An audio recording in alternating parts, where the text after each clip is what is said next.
مجلس کیا کری, ٹی آر ایس کیا کری پوچھتے ہیں. میں پوچھنا چاہتا ہوں سیکولرزم کا ڈھونڈورا پیٹنے والوں سے, جو سیکولرزم کے نام پہ حکمرانی کر رہے ہیں ہندوستان کے دوسرے ریاستوں میں, میرا ان سے سوال ہے, کیا آپ نے اردو کو دوسری سرکاری زبان کا موقف دیا؟ نہیں ہے کہیں پر بھی. لیکن ہمیں فخر ہوتا ہے جب ہم کھڑے ہو کر تقریر کرتے ہیں اور کہتے ہیں کہ ہاں ہماری ریاست تلنگانہ ہے جہاں پہ اردو کو دوسری سرکاری زبان کا موقف دیا گیا. مجلس نے کیا کیا پوچھتے ہیں. ارے جتنے بھی سرکاری تقررات کے امتحانات ہیں اردو میں ہو رہے ہیں, جتنے بھی کمپٹیٹیو ایگزامز ہیں ان سب کا ایگزام اردو میں ہو رہا ہے. کیا کسی اور ریاست میں ہو رہا ہے؟ کیا کہیں اور ہو رہا ہے؟ ارے ہم نے انیس الغربا کے تعلق سے نمائندگی کی تو انیس الغربا کی عمارت بن رہی ہے. ٹھیک ہے سلو ہوگا لیکن بن نہیں رہی ہے. کیا بتائیے, جب ضرورت ہے کیا پیسہ نہیں دیا جا رہا ہے؟ نہ صرف پیسہ بلکہ میں کہوں گا ریکارڈ پر آ کر کہ بازو کی زمین کے لیے بھی مجلس نے, اور میں نے جا کر سی ایم صاحب سے کہا تو کے سی آر صاحب نے کہا کہ نہیں اکبر صاحب, ایک یتیم خانہ ہے نا, اس کو وہاں پی ڈبلیو ڈی کی زمین بھی دے دیتے ہیں. وہ زمین بھی الاٹ کی اور یتیم خانے کی تعمیر کے لیے. مجلس نے کیا کیا پوچھتے ہیں. ارے مجلس نے کام کیا. ٹی آر ایس کا ساتھ کیوں دے رہے ہیں؟ تو یہ وجہ ہے ہم دے رہے ہیں کہ آج آپ بتائیے کہ جامع نظامیہ کی آڈیٹوریم کی تعمیر کا اعلان کیا. جامع نظامیہ کی آڈیٹوریم کی تعمیر مکمل ہو گئی. نہ صرف جامع نظامیہ بلکہ میں کہوں گا شنکر پلی کے پاس 10 ایکڑ Telangana Islamic cultural and auditorium کے لیے 10 ایکڑ زمین دی ہے. کتنی؟ 1 ایکڑ کتنی نہیں ایک اسپیکر صاحب, وہاں پہ شنکر پلی کے پاس اب جو آکشن ہوا آپ کے سامنے, کروڑوں روپے کے امداد کے ساتھ, کروڑوں روپے میں ہے 1 ایکڑ زمین, 10 ایکڑ زمین دی گئی. ہاں آڈیٹوریم بننا ہے, بنے گا, ہم کو یقین ہے. آج نے کل ہوگا, کام شروع ہوگا. کووڈ کی وجہ سے فائنینشل ایک اکانومی جو سلو ڈاؤن ہوئی ہے ساری دنیا میں ہوئی ہے, ہم جانتے ہیں اس بات کو. لیکن آج میں بتانے پہ مجبور ہوں کیونکہ لوگ تنقید کرتے ہیں کہ مجلس اتحاد المسلمین کیا کری. میں بتانا چاہتا ہوں اردو کے تعلق سے جب ہم نے کہا کہ اردو کے درخواستیں نہیں لیے جاتے ہیں تو چیف منسٹر صاحب نے اسی وقت اعلان کیا کہ 68 پوسٹ اردو کے ٹرانسلیٹرز کے اردو کے ہم تقرر کریں گے. اور آج ایوان اسمبلی میں اردو ٹرانسلیٹرز ہیں, ایوان کونسل میں ہیں, پورے کلیکٹریٹس میں ہیں, پورے منسٹرز کے پاس اردو کے مترجم ہیں, ترجمہ لینے والے درخواستوں کے 68 پوسٹ ہیں. ڈگری کالج کے لیے ہم نے کہا, ڈگری کالج کے لیے تعلیم کے میدان میں ہم نے مطالبہ کیا تو چیف منسٹر صاحب نے فلک نما کیمپس کے لیے 20 کروڑ جاری کیے. ٹھیک ہے, وہاں کام شروع ہونا ہے, ہو جائے گا, ہم کو یقین ہے.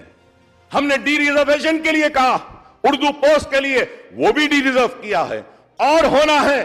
ضرور ہے, میں یہ نہیں کہتا کہ سارے کام ہو چکے ہیں, نہیں, ہونا ہے, لیکن جو کام ہوئے ہیں وہ بھی تو بتانا ضروری ہے نا, کہ بتانا ضروری ہے کہ یہ کام ہوا. اردو کے پوسٹ ہوئے. ہم نے مطالبہ کیا چنچل گوڑے کی کیمپس کا, چنچل گوڑے کی کیمپس کو ڈگری کالج منظوری دی. ہم نے مطالبہ کیا گولکنڈا کے ڈگری کالج کے لیے, اس کو منظوری دی. ہم نے مطالبہ کیا کہ بہادر پورہ میں بھی ایک جونیئر کالج ڈگری کالج کا کیمپس ہونا ہے, اس کی بھی منظوری دی ہے.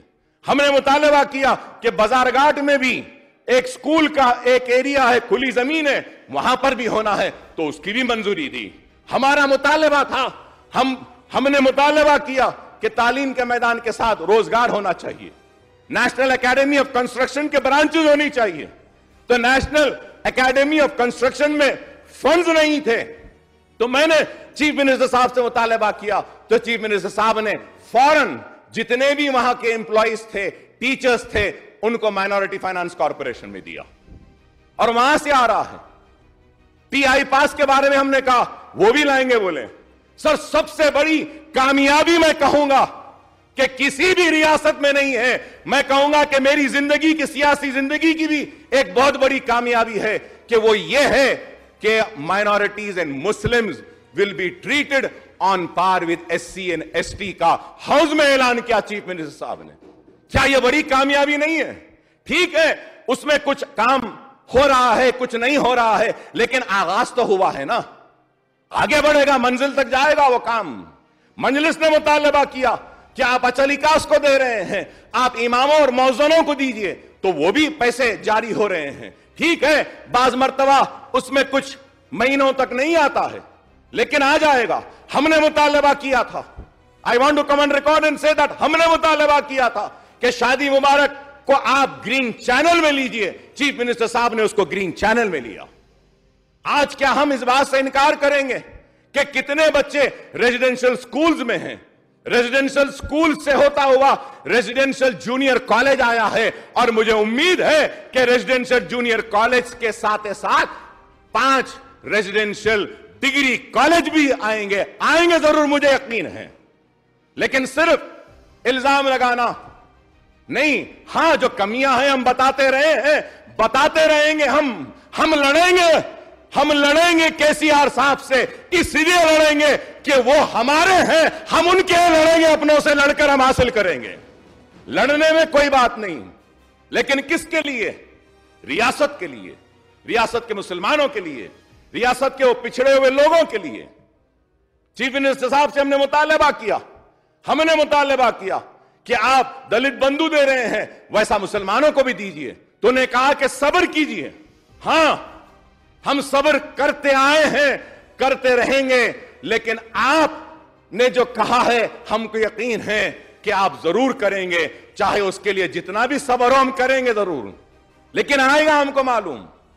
اور اس کے ساتھ لوگ پوچھتے ہیں کہ مجلس نے کیا کیا پرانے شہر کے لیے، تو کے ٹی راما راؤ صاحب نے تفصیلی بیان کیا کہ پرانے شہر کے ڈیولپمنٹ کے لیے 15,000 کروڑ روپیہ صرف ہو رہا ہے۔ ہم کبھی جشن مناتے تھے، ہم کبھی خوشی مناتے تھے جب ہم کو 2,000 کروڑ کا پیکیج ملا تھا راجشیکھر ریڈی صاحب کی طرف سے، لیکن یہاں پہ پیکیج کا اعلان نہیں کیا گیا، لیکن اس 2,000 سے زائد 15,000 کروڑ کے کام جاری ہیں، منظوری دے دی ہے۔ پھر ہم نے مطالبہ کیا، کئی مطالبات رکھے، ایوان کی کارروائی کو عوام نے دیکھا، آپ نے بھی سنا کہ second phase S R D P میں بھی لینے کا وعدہ کیا، نالا ڈیولپمنٹ میں بھی لینے کا وعدہ کیا، فرنگی نالے کے بارے میں ہم کہا تو وہ بھی لینے کی بات کہی، 2 بیڈ روم کے تعلق سے بھی میں یہ آن ریکارڈ آ کر کہنا چاہتا ہوں کہ سر جتنے درخواستیں آئی ہیں شہر حیدرآباد میں چیف منسٹر صاحب کے علم میں لانا چاہتا ہوں کہ آپ تفصیلات منگائیے چیف منسٹر صاحب، کہ جملہ 5.5 لاکھ درخواستیں آئی ہیں می سیوا سینٹر سے صرف 2 بیڈ روم کے لیے۔ ٹھیک ہے، ہم آہستہ آہستہ ہی صحیح، سلو ہی صحیح، لیکن ہم کو کرنا ہوگا ان غریبوں کے لیے، کیونکہ ان غریبوں کو امید ہے تو آپ سے ہے۔ لوگ ووٹ لیتے ہیں اور عوام کو بھول جاتے ہیں، اقتدار پہ بیٹھ کے اب اپنے وعدوں کو بھلا دیتے ہیں، لیکن ہمیں یقین ہے کہ آپ اپنے وعدوں کو نہیں بھولیں گے، عوام کے لیے کام کریں گے، کیونکہ آپ نے کام کیا ہے۔ اور آج ہم یہ بتانا چاہتے ہیں کہ نہ صرف تلنگانہ کی کارکردگی، تلنگانہ کی کامیابی، تلنگانہ کی خوشحالی ایک مثال نہ صرف ہندوستان کے سامنے ایک مثال ہے، بلکہ میں کہوں گا کہ مجلس اتحاد المسلمین کی کامیابی بھی آج ایک مثال بن کر ہندوستان میں رہنے بسنے والے مسلمانوں کو مجبور کر رہی ہے کہ اگر تمہاری قیادت ہوگی، تمہارے نمائندے ہوگے، تمہارے حق کے لیے لڑنے والے ہوں گے، تو وہ تلنگانہ میں جو کامیابیاں حاصل کی ہیں وہی کامیابیاں تم اپنے ریاستوں میں بھی حاصل کر سکتے ہیں، بشرط یہ کہ مجلس جیسی قیادت ہو، ہمارے جیسے نمائندے ہو جو حق کے لیے لڑتے ہیں، جدوجہد کرتے ہیں۔